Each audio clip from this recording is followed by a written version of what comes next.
रूहानी खुद को इस रिश्ते के जाल से आजाद समझ रही थी। वहाँ एक भयंकर ट्विस्ट आता है। रूहानी ने अपनी जिंदगी को आगे बढ़ाने के लिए अखबार में अपनी शादी का इश्तहार क्या दिया। गुरु चौधरी के भीतर का बाहुबली जाग उठा। वो सीधा रूहानी के मायके सामान बोरिया बिस्तर समेट कर पहुंच गया। जब रूहानी ने कानून की दुहाई दी तो गुरु ने भी हिंदू विवाह अधिनियम की धारा 9 का ऐसा पत्ता फेंका कि मजिस्ट्रेट को भी कहना पड़ा कि जब तक तलाक नहीं होता गुरु को रूहानी के साथ रहने का पूरा हक है। रूहानी ने साफ कह दिया कि वो ससुराल नहीं जाएगी तो गुरु अपनी रौबदार आवाज में मुस्कुराते हुए बोला कि अगर मेरी कंपाउंडर ससुराल नहीं जाएगी तो मैं ही अपने ससुराल में घर जमाई बनकर रहूंगा। और तमाशा तब और बढ़ गया जब गुरु के पीछे पीछे उसकी होने वाली बीवी तेजस्वी भी अपना अजीब से रंग का सूटकेस लेकर रूहानी के घर धमक पड़ी और बोली कि जब मेरा होने वाला पति यहाँ रहेगा तो पत्नी के अधिकार से मैं भी यहीं रहूंगी। पति के तबान के अधिकार से नहीं। अब आप सोचिए, जिस घर से तलाक की शहनाई बजने वाली थी वहाँ अब एक ही छत के नीचे पति, पत्नी और वो तीनों रहने वाले हैं। लेकिन ये खेल इतना उलझा कैसे? चलिए शुरुआत से समझते हैं कि आखिर ये नौबत आई ही क्यों। सब कुछ शुरू हुआ था उस रात के सच और एक वीडियो के खेल से, जिसने रूहानी की हंसती खेलती जिंदगी को उजाड़ कर रख दिया। तेजस्वी ने अपनी ओछी चालों से गुरु और रूहानी के बीच एक ऐसी गलतफहमी की दीवार खड़ी कर दी थी जिसे देखकर किसी भी स्वाभिमानी लड़की का दिल टूट जाए। तेजस्वी ने रूहानी के सामने आकर बेहद बेशर्मी से कहा था कि तुम्हारे जैसी लड़की जो सिंदूर को अपनी पहचान और मंगलसूत्र को अपनी जान मानती है वो सब कुछ बांट सकती है पर अपना पति कभी नहीं। उसने तो यहाँ तक दावा कर दिया था कि उसके और गुरु के बीच की सारी दूरियां मिट चुकी हैं और अब उनके बीच शेयरिंग और केयरिंग का नया रिश्ता शुरू हो चुका है। तेजस्वी ने रूहानी की गैरत को ललकारते हुए उसे मजिस्ट्रेट के सामने जाकर तलाक के कागजात पर दस्तखत करने के लिए मजबूर कर दिया। रूहानी का दिल अंदर से छलनी हो चुका था, लेकिन उसकी आंखों में हार के आंसू नहीं बल्कि तेजस्वी की घटिया हरकत के लिए एक गहरी नफरत थी। उसने तेजस्वी को मुंह तोड़ जवाब देते हुए कहा था कि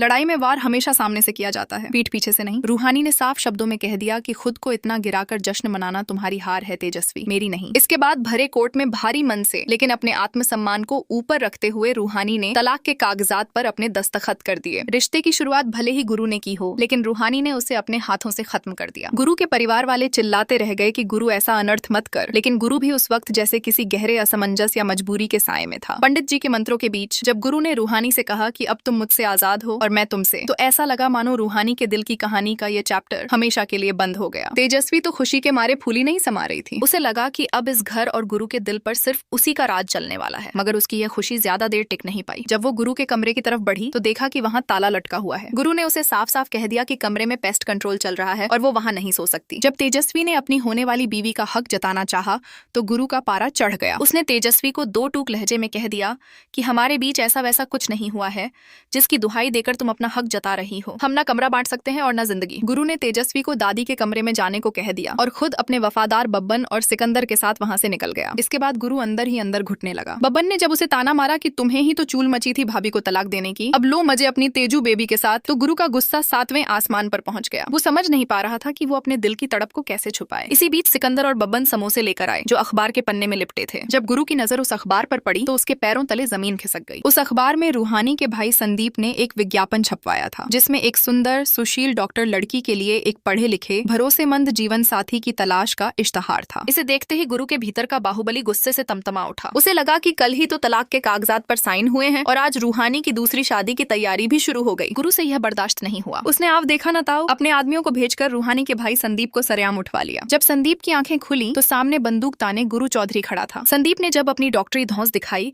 और कहा कि वो इस बाहुबली की धौंस से नहीं डरता तो गुरु ने अपने पुराने अंदाज में कहा कि संदीप भैया, जब पहली बार मिले थे तो आप कोमा में थे और जब कोमा से निकले तो हम आपके जीजाजी बन चुके थे, इसलिए आपको हमारा असली रूप देखने का मौका ही नहीं मिला। गुरु ने संदीप पर आरोप लगाया कि उसके ससुर जी और संदीप मिलकर हमेशा से रूहानी को उससे दूर करना चाहते थे और अब जब रूहानी दूर हो गई है तो वो लोग उसकी दूसरी शादी करवा रहे हैं। गुरु ने चिल्लाकर कहा कि उसने रूहानी की बेहतर जिंदगी के लिए अपने प्यार का दान दिया था, इसका मतलब यह नहीं कि कोई और उसकी जगह ले ले। तभी वहाँ रूहानी शेरनी की तरह एंट्री लेती है। वो गुरु को खरी खोटी सुनाते हुए कहती है कि अपने आप को डेरिंग बाहुबली नहीं बल्कि दोगला बाहुबली कहना शुरू कर दो। तुम्हारी हर बात, हर वादा और हर रिश्ता झूठा है। रूहानी ने गुरु को याद दिलाया कि मर्यादा जिन रिश्तों में होती है